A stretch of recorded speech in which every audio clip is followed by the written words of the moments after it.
There is definitely a deeply ingrained idea in the Western world that Africans are a people without history. Even the Regius Professor of Modern History in my old university, Oxford, in my own lifetime could address a mass audience in the United Kingdom through the media and say, maybe in the future there will be African history.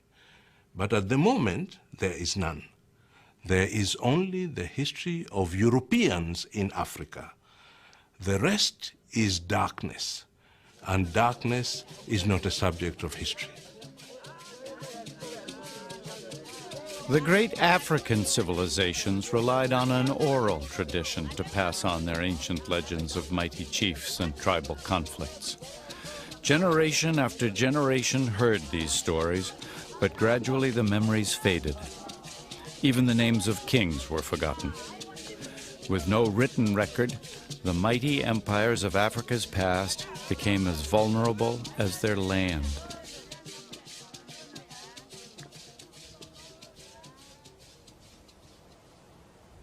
"800 years ago, this rugged terrain near the South African border with Zimbabwe was the site of one such kingdom.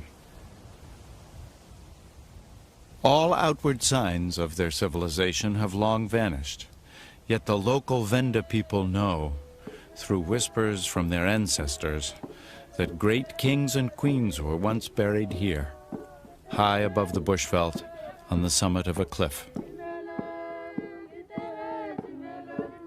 A burial ground created with thousands of tons of soil carried here to cover the bare rock of the cliff top. Each body was adorned with gold treasures before the royal graves were sealed.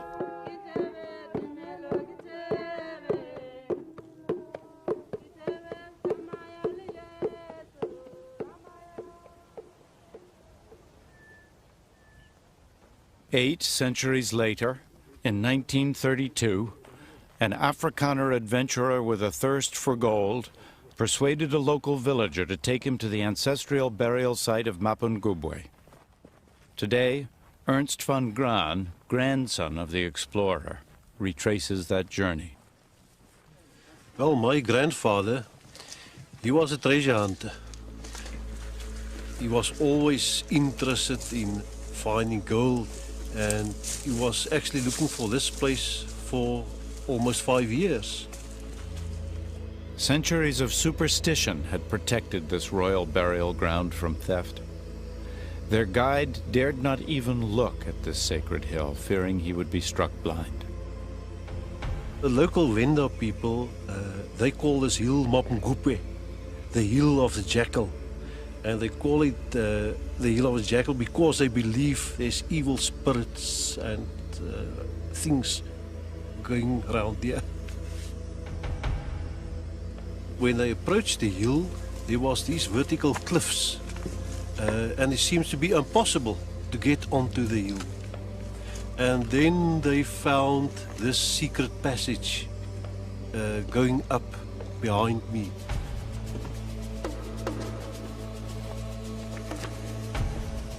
As Van Graan's team began their climb, they found holes carved into the rock face, an ancient stairway to the top of this hidden chimney.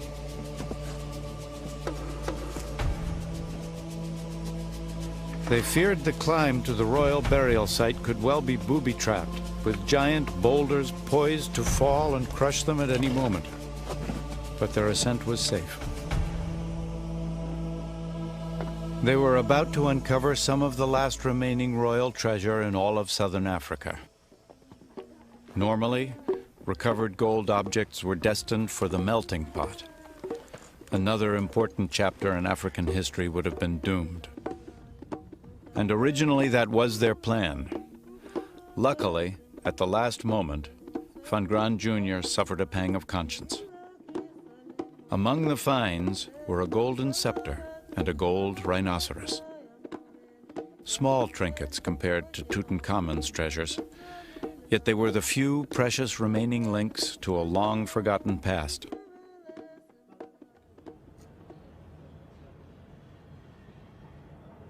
Van Graan had been a history student in Pretoria. He knew the significance of these artifacts and decided to donate them to the university.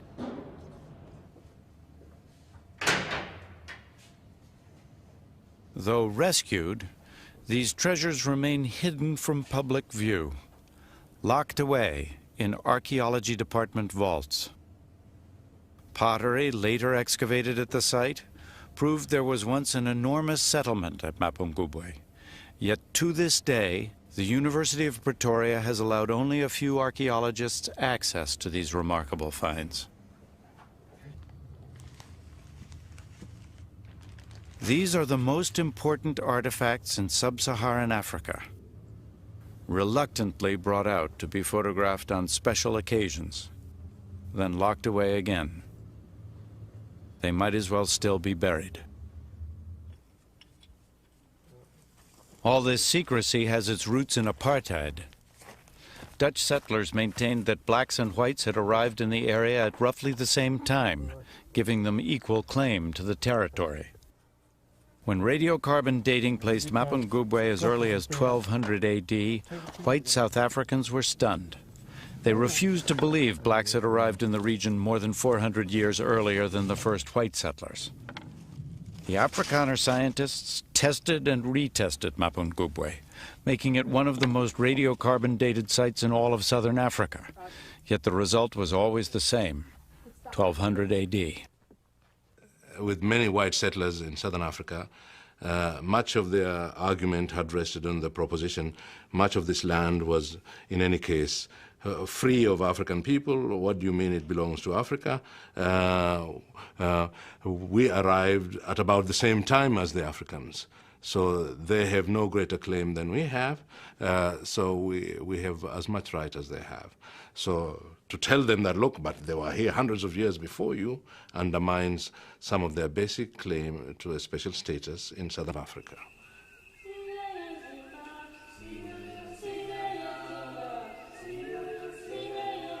This civilization was ancient, it was prosperous, and it was black. But what happened to these people remains a mystery. Perhaps they drove their cattle herds further north to the lusher pastures and cooler climate of higher ground. Or perhaps they became the long-sought ancestors of another African kingdom. For only 100 years later, 200 miles beyond the Limpopo River, one of the greatest African empires would be founded.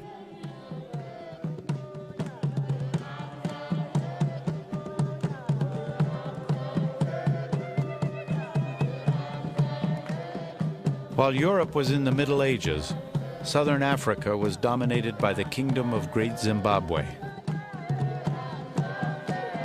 Their kings ruled from a court enclosed by a colossal circular wall, over 25 feet high and 16 feet thick. Little is known about the empire. Even the names of their kings are now forgotten. We do know they owned thousands of head of cattle and provided ivory and gold to Swahili merchants on the East Coast. The first link into Africa's trade network with the world. Today, the country of Zimbabwe takes its name from this ancient kingdom. Zimbabwe means Great House of Stone. Until recently, its real history was denied by white people.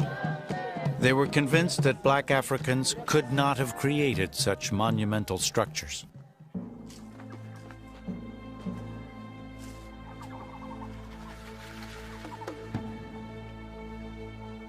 For hundreds of years, Europeans dreamed of finding a lost white civilization of incredible wealth somewhere in Africa's dark and savage interior. Karl Mauck, a German explorer, had heard tales of ancient stone ruins in unexplored territory north of the Limpopo River. He searched for months before finally stumbling across these magnificent remains.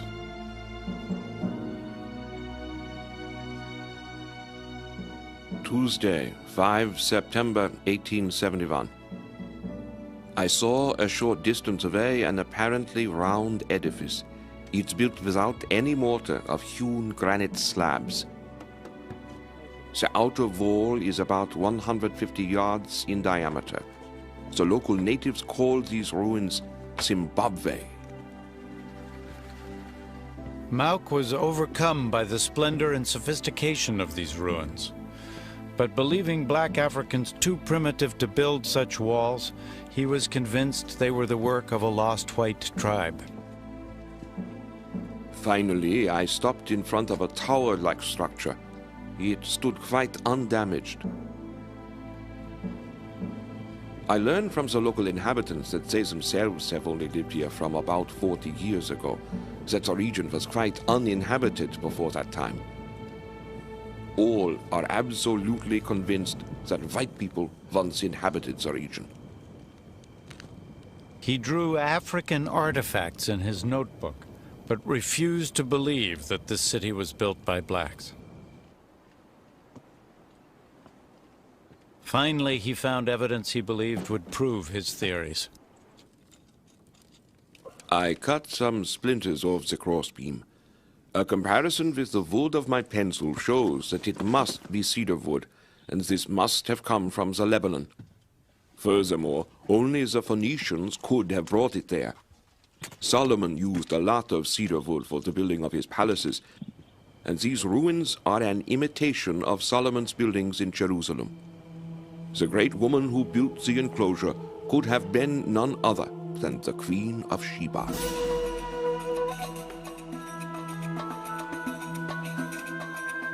This place, according to Mauk, was biblical Ophir, the city of gold. The story of the Queen of Sheba is first told in the Bible. Laden with precious gifts of gold and gems, this mythical white queen visits King Solomon in Jerusalem. She is said to be a temptress, with a lustful body beneath her silken robes. She gives the king everything he desires. Karl Mauk concluded the Queen of Sheba must have been the Queen of Great Zimbabwe, and this place, her palace. Mauk's racist theories were quickly seized upon as valuable propaganda by white settlers seeking to expand the British Empire. Any proof that whites had been here in biblical times would help justify their new exploitation of the region.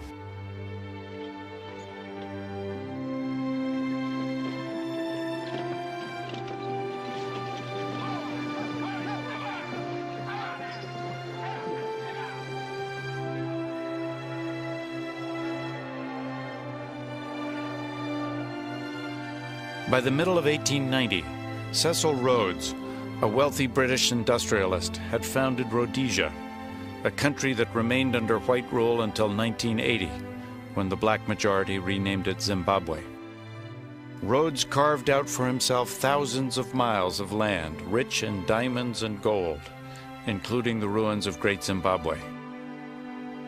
Claiming it was a Phoenician palace, he oversaw an orgy of looting that robbed these ruins of their most precious artifacts. One of the great tragedies of Great Zimbabwe is that people were doing intensive excavation work here in the firm conviction that at the bottom of all this debris was the key to the mystery, the Phoenicians, whoever it was who built it. And of course, once they got down to the bottom and the clearance was complete, they had destroyed all the evidence of all the human habitation that actually went with these walls. This act of historical vandalism still angers Peter Garlick, once an official in charge of the site. So great was the damage that the true history of this place was almost lost forever. But in 1929, a large-scale expedition of British archaeologists attempted to unlock Great Zimbabwe from the bosom of the Queen of Sheba. Gertrude Caton Thompson, the leader of the group, was determined to solve the riddle of Great Zimbabwe once and for all. Gertrude Caton Thompson was a formidable woman. Her archaeological standards were of the highest. It was an all-woman team. I think very deliberately she always worked with women and was one of the first feminists in archaeology.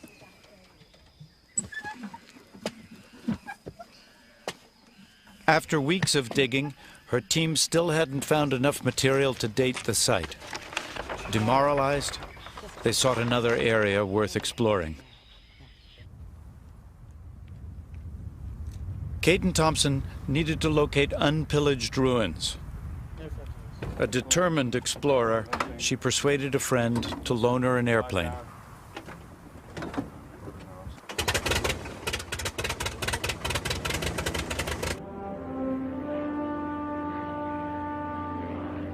As she swept past the back of the Acropolis, she noticed an uncharted path to the top. It was obscured by vegetation and led to a new set of walled enclosures.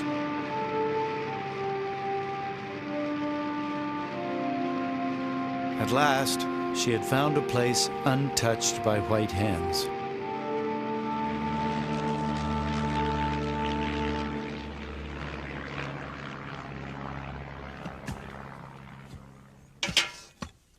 The work began the following day. They would eventually collect all the proof she needed. Her conclusion: ancient Bantu people had built Great Zimbabwe in medieval times, starting around the 11th century. But her report was not popular among white Rhodesians. Gertrude Caton Thompson's work gave her the highest reputation among academics and scientists. It did nothing to persuade the settler to overcome his prejudices. The settler, like all colonial settlers, knew his native. He knew that the native could not do this. He knew that the native was a savage. And nothing that anyone could do, either Caton Thompson or in the 50 years subsequent to her, were going to convince people with such strong racial prejudices that Great Zimbabwe was not exotic. There are unenlightened persons who assert complacently that these unexampled structures are of Bantu artistry. Bantu people are unchanging. They are as they used to be, farmers, herdsmen of small brain capacity. She had a special file for such poisonous propaganda. Many years later, a black servant was still shown bowed before a white Queen of Sheba in an official Rhodesian travel poster. Great Zimbabwe was being used as a symbol of white racial superiority. Today, the same image is the icon of the new nation of Zimbabwe. The attempt was to undermine the legitimacy of the claims of African nationalists and to say this land is as much ours, if not more so, than yours. If you suddenly demonstrate, but look, these walls testify against you because these have been here for hundreds of years and they were erected by Africans, silent witnesses that Africans were here centuries before you, they can't take it. So they say the witness is lying. It wasn't built by Africans. For centuries, Great Zimbabwe has suffered an entirely fictitious history. But what was this great African kingdom really like?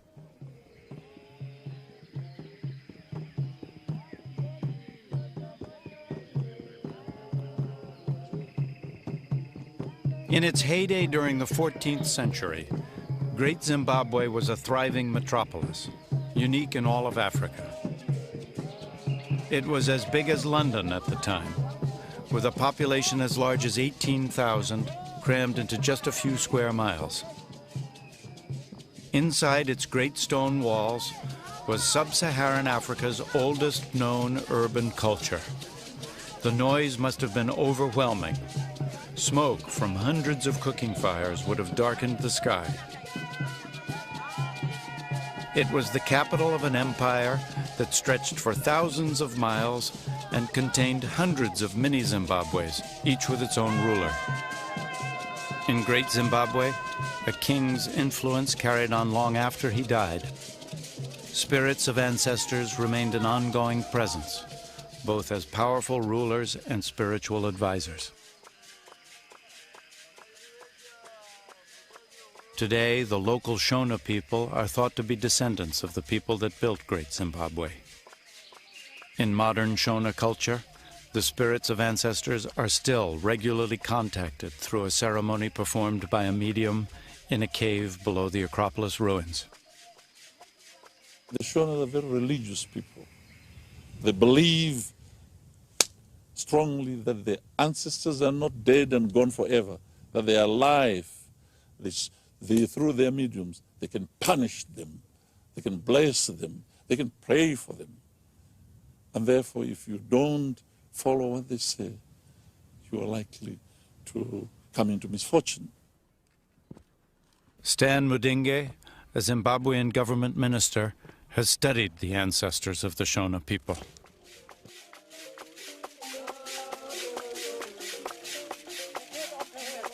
Usually, the spirits of the ruler, the dead rulers, were the most powerful spirits on matters of state.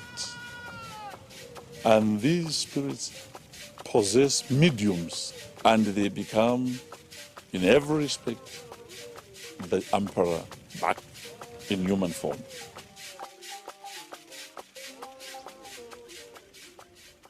High on the Acropolis overlooking the kingdom is a sacred enclosure, where we can imagine what used to happen.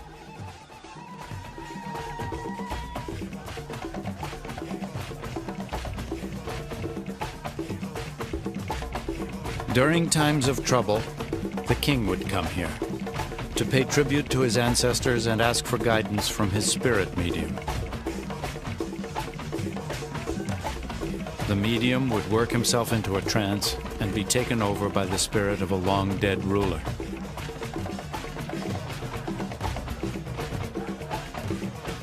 This supernatural link between the king and the nation's founding fathers was fundamental to the culture. Through his medium, the king exerted influence over the spirit mediums of lesser rulers. In addition to military might, he wielded a powerful spiritual control over any who would challenge him.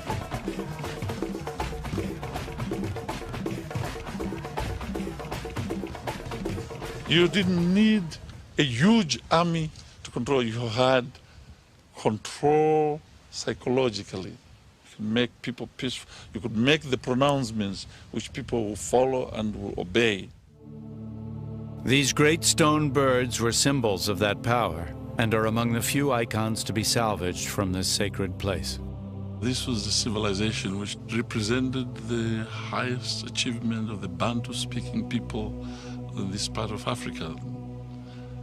The wealth which they accumulated enabled them to build such massive structures as they have built here in Great Zimbabwe, especially down there in the valley. I think there was sheer arrogance, pomposity, the great madness which seized Louis XIV to build the great Versailles Palace. That was not a place for one man to live in. That was making a statement of his wealth, of significance of his country, and what he thought of himself. And the same madness seized the people here and built these huge, magnificent stone structures which we now admire. Great Zimbabwe was constructed over several centuries by a devoted people. 1 million stone blocks were shaped just to build the outer wall. Each subject paid tribute to the chief with 7 days of labor each month, not slave labor. They built this monument to honor their king and provider. The original builders of these walls came to granite outcrops like this one. Today they still quarry blocks, as they have for centuries, to repair the broken walls of their ancestors. By heating the granite with fire and throwing water along the fault lines, the rock shatters into thick slabs.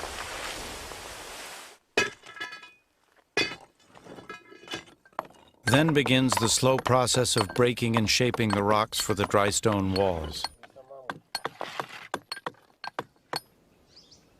Although it's easy to understand how they built these walls, why they built them is the subject of fierce debate. Was the great enclosure a fortress or a palace? The narrow passage between these towering walls has generated lurid theories.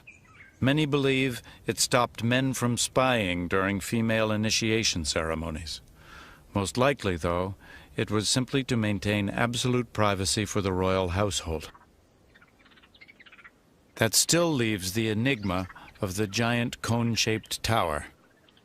The first Victorian investigators focused in on it as a sexual symbol, as a male penis in stone. This has been resurrected on several occasions subsequently, but there is no evidence, either in its form, its decoration, to suggest it.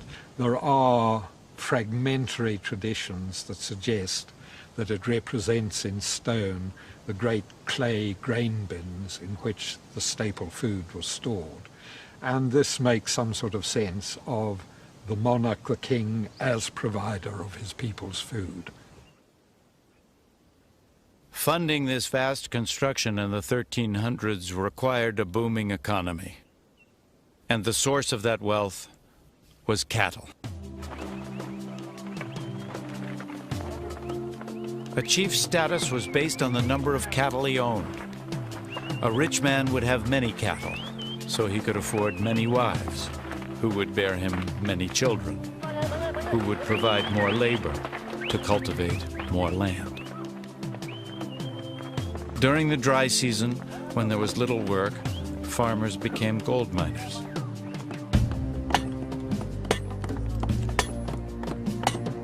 Digging for gold in these narrow mine shafts was so dangerous, laborers had to be bribed to go underground.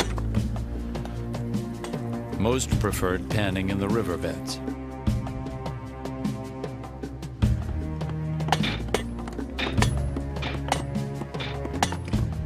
Gold was the monopoly of the king.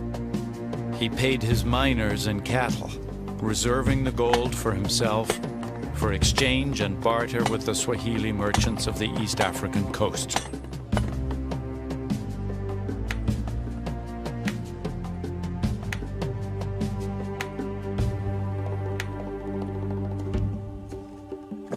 At the height of their power, the great Zimbabwe rulers controlled the flow of gold and ivory to the trading ports of East Africa.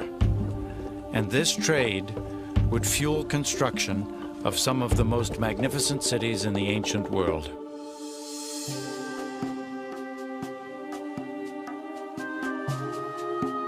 In the 14th century, Africa's Swahili coast was an exotic place, described by Arab sailors as vibrant and affluent, with the most beautiful and well-constructed towns in the world. This was the setting for the legendary adventures of Sinbad and the Arabian Nights. Persian carpets were exchanged for African ivory. Porcelain was traded for gold.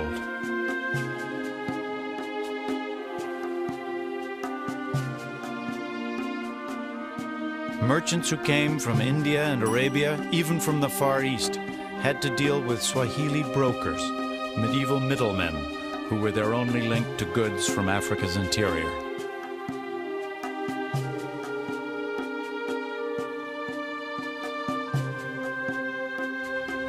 The Swahili built and sailed the dhows and navigated the treacherous channels to the many trading ports.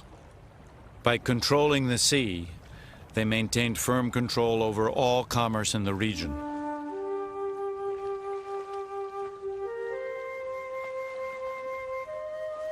Every year, hundreds of boats awaited the monsoon winds to carry their goods back to the Middle East. By the 10th century, gold, ivory, and quartz were pouring into the Mediterranean. Commerce on a scale not seen since Greek and Roman times. This prosperous coastline had ports and cities that stretched 1,800 miles from present-day Somalia to Mozambique. Their trade networks extended from Arabia to India and on to China. In the 15th century, the Swahili even exported a giraffe to China, causing a sensation at the imperial court.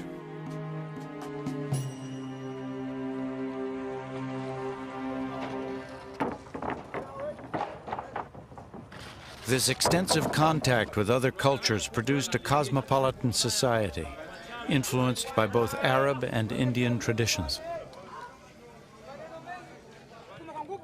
Yet despite their widespread success, this region of Africa has also suffered a history denied.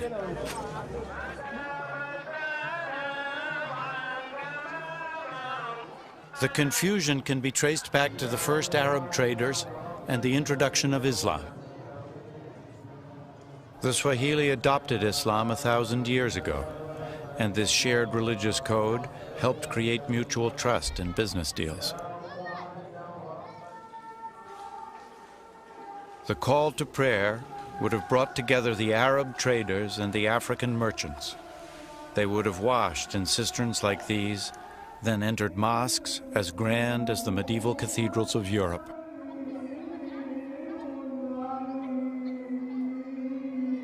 But the mystery is, who built these once great cities? Arabs or Africans?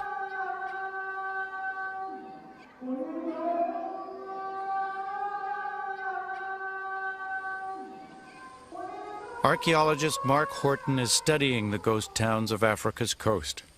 He has revolutionary ideas about their origin. When archaeologists first came here in the 1920s and found these ruins covered by jungle, they naturally assumed they must be the work of Arabs. You've got here stone tombs made of coral from the sea, decorated in porcelain bowls. You've got houses and palaces with elaborate niches and toilets. You've got mosques with their minarets and with their mihrabs. This surely must be the work of Arabs. But I now believe that, in fact, this interpretation is wrong, that these are an African society.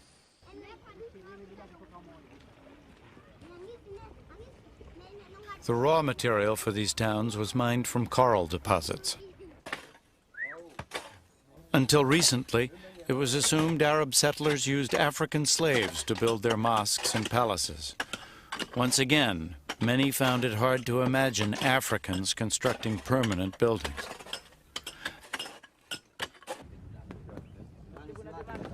Now it is thought the Swahili played a much more active role in creating this trading empire, and that the wealthy merchants who built these coral towns were African, not Arab. It's a complicated story to untangle. By the 18th century, long after many of these coastal cities had gone into decline, the east coast of Africa was actually ruled by Arab sultans from the island of Zanzibar. To support their territorial claims, they insisted Africans were mere bystanders in the development of Swahili civilization. For 10 years, Mark Horton has been helping the Swahili rewrite their history and lay claim to their rightful legacy. For Horton, this derelict building is a testament to the betrayal of the Swahili people. It's called the House of Wonders. This vast building represents the final humiliation of the Swahili. It was a present by the British to the Arab Sultan of Zanzibar in the 1880s. The British wanted to carve up large tracts of East Africa, but unfortunately the Swahili were in the way. They were the people who'd lived there for thousands of years. And so they pretended that the Swahili had no history, it was simply Arab history. And by giving this building to the Arab Sultan of Zanzibar, it was possible to create a whole new myth about the history of East Africa. And that is why we no longer have an idea of who the Swahili were.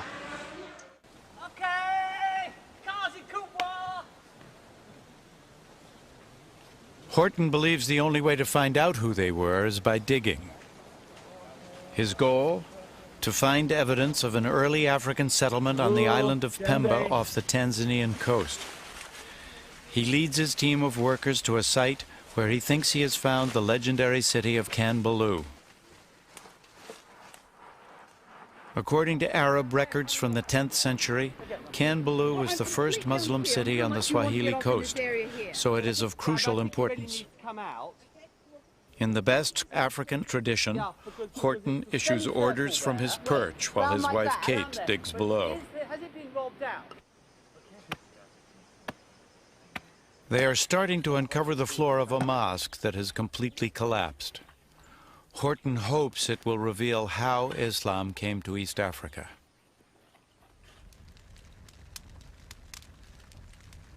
An old Arab legend offers one explanation. Abdul Juma, Zanzibar's chief archaeologist, turns it into a campfire story for the weary workforce.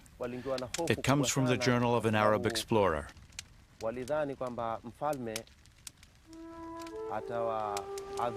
Back in 922 AD, he wrote that a ship of Arab sailors set sail from Oman to an African trading post called Kanbalu. But a storm drove them much further south along the coast.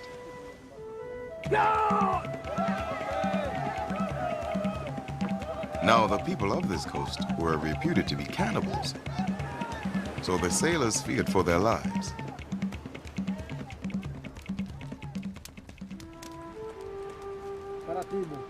The frightened Arab merchants were brought ashore and dragged before the king.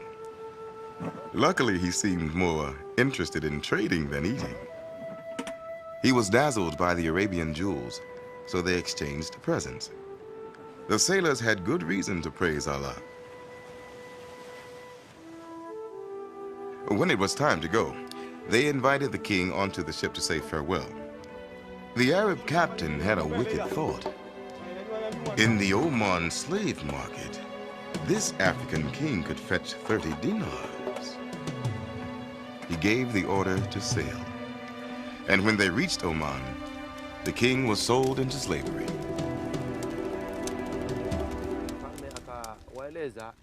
Over the next year, the king learned Arabic and studied the Quran and eventually became a devout Muslim.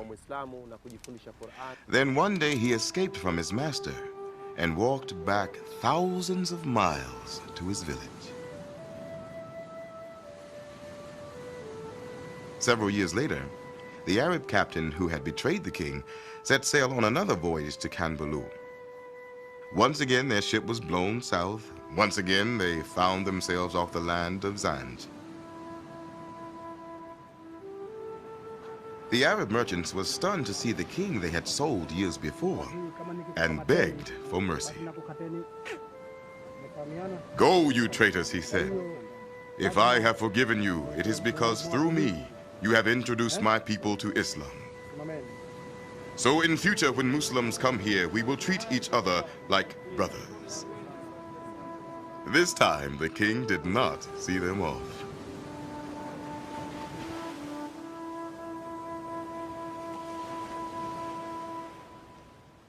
The moral of the tale is that the Swahili might have become Muslim to avoid being sold into slavery.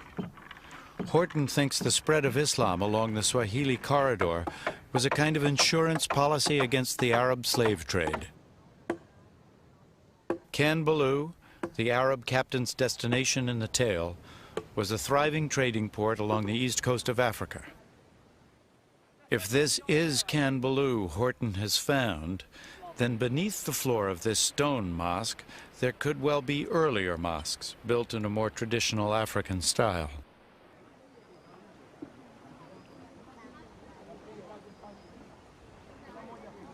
On this beach, the temporary fishing village has a wooden mosque. Swahili only live here during the fishing season, as they have for 1,000 years. But they always build a mosque, one probably similar to the very first Swahili mosques. So, Mark, this is a timber-built mosque with thatch, typical of early mosques on these villages. Right. And when they abandon these, they graduate to one made of mud? Yes, mud and timber mosques.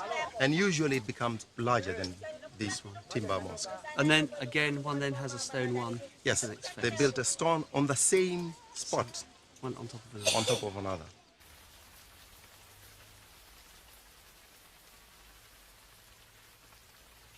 Heavy rainfall brings a halt to the digging. The downpour softens the soil just enough to quicken Mark Horton's pulse. Beneath the stone mosque, they begin to find remnants of two wooden mosques, one on top of the other, the earliest dating back to the 8th century. This place is probably the site of Cambalu. We know from historical evidence that Cambalu is the first place on the East African coast with Muslims. Perhaps this is the first structure that I'm kneeling on, the very place that the Muslims came to East Africa.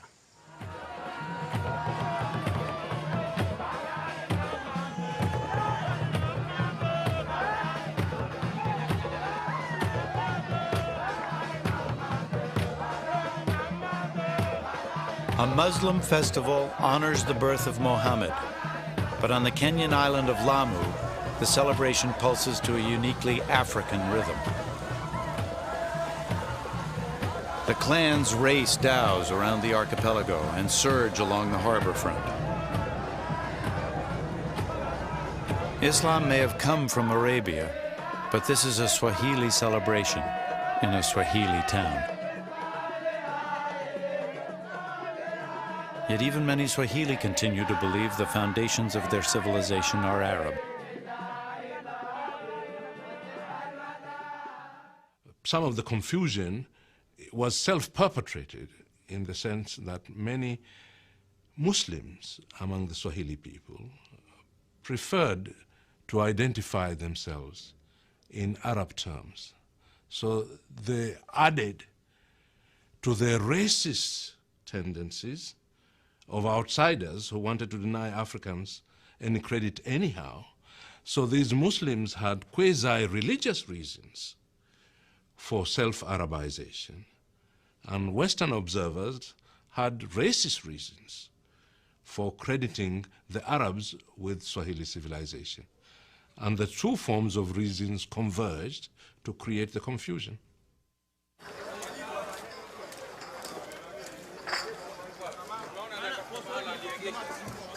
There can be no denying the external forces that molded towns like Lamu. The intricate wooden carving on doorways is a typical Swahili feature.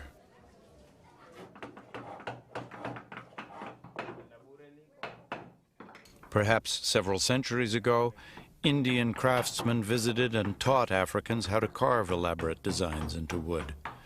But then the Swahili absorbed and adapted these lessons to fit their own culture.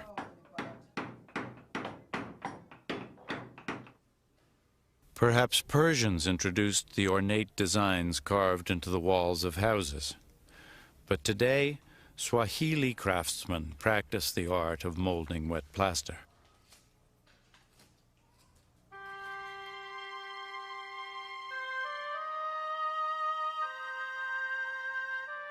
Six centuries ago, rich African merchants built villas decorated by the finest craftsmen. Lamu was as sophisticated as medieval Venice. These opulent houses were built on the foundations of the Arabian and Indian trade. Today, most of that trade is gone, and the economy depends on a trickle of tourism. But the town probably looks much as it always did. The streets bustle with donkey traffic. They're too narrow for cars. And the original open sewer meanders through the alleys. Lamu's labyrinthine streets are mirrored in those of many ghost towns along Africa's east coast. During the 16th century, hundreds of these towns fell into ruin. It's not obvious why the flourishing commerce came to an end. Everyone benefited from the trade. The gold diggers of the interior, the Swahili middlemen, the sailors, the merchants, and even consumers around the medieval world from Europe to China. Perhaps the fortunes of rival merchant families ebbed from generation to generation, much as corporate dynasties rise and fall today. Perhaps the bubonic plague brought worldwide recession and the demand for African commodities fell. It was the end of a glorious era for the kingdoms of Great Zimbabwe and the Swahili coast.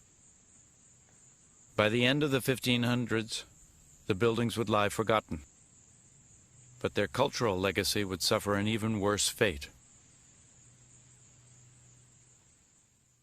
All societies select what they want to remember, but only Africans have been totally denied a history of their own for so long.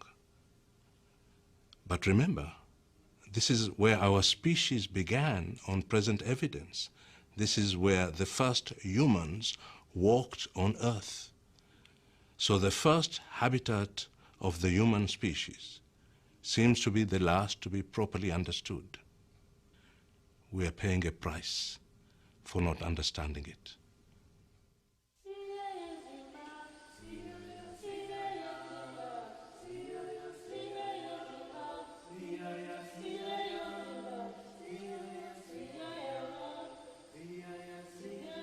When European settlers first came to Africa, they dreamed of discovering a lost white civilization of fantastic wealth and beauty. Surprisingly, even today, the myth lives on.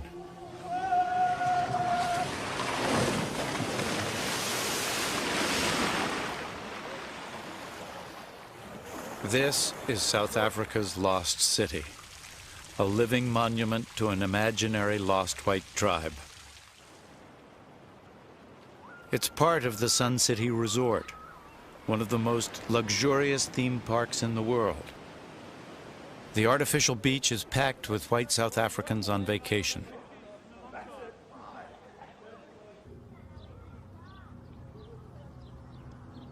A labor force of several thousand black South Africans keeps the dream of the lost white tribe alive. Each night, they return to their shanty towns, discreetly hidden behind the hills.